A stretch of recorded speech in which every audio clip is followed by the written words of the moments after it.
Dobar dan i dobrodošli na kanal. Danas ćemo pripremiti vrlo jednostavan, ali veoma ukusan desert. Čokoladni kuglof koji uvijek uspijeva. Prvo staviti u toplu vodu grožđice da omekšaju. Možete dodati aromu ruma ili vanilije.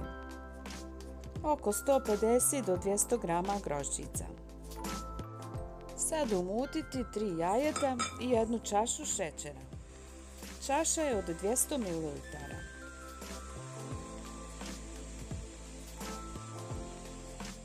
Smjesu je potrebno dobro umutiti. Nakon toga dodati 1 čašu mlijeka, pola čaše ulja, 3 čaše brašna,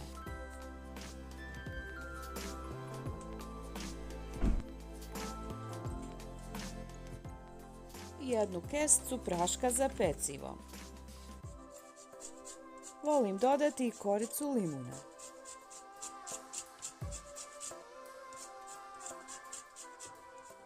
Sad polako sve ponovo umutiti.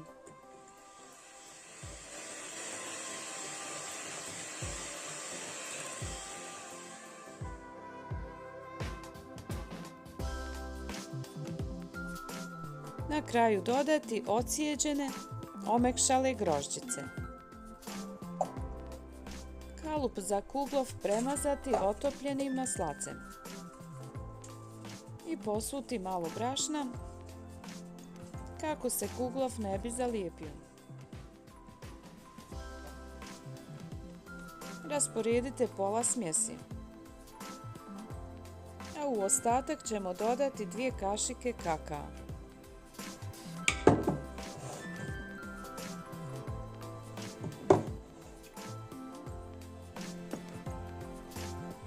Hvala što pratite moj kanal. Ukoliko se još niste pretplatili, možete to učiniti sada. Vaša podrška mi puno znači. Ne zaboravite napisati kako vam se recept dopada.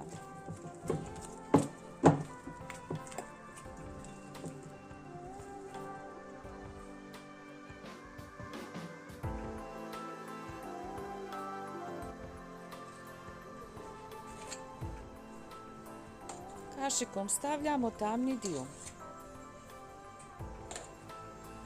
Veoma jednostavan recept. Pokazujem praktične i jednostavne recepte na mom kanalu za kuhanje. Recepti za svaki dan.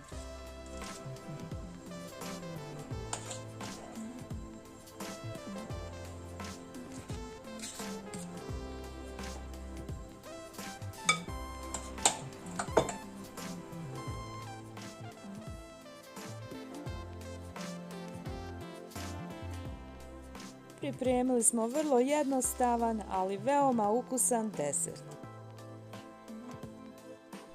Kuglof pečemo u zagrijanoj reni na 180 stepeni, oko 30 do 40 minuta. Sve ovisi od vaše rene. Nakon 30 minuta provjerite, ako se smjesa ne lijepi za štapić, kuglof je pečen. Ostavite da se ohladi i nakon toga kuglof možete izvaditi iz kalupa.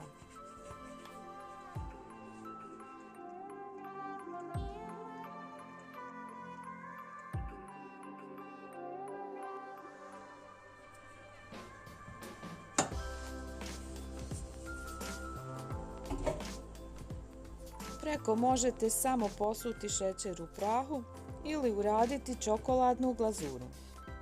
100 grama čokolade za kuhanje i 2 kašike ulja. Otopite na pari.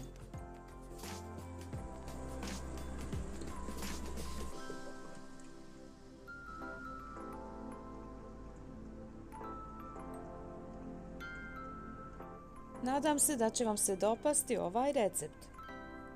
A do sljedećeg videa želim vam sve najbolje. Puno pozdrava!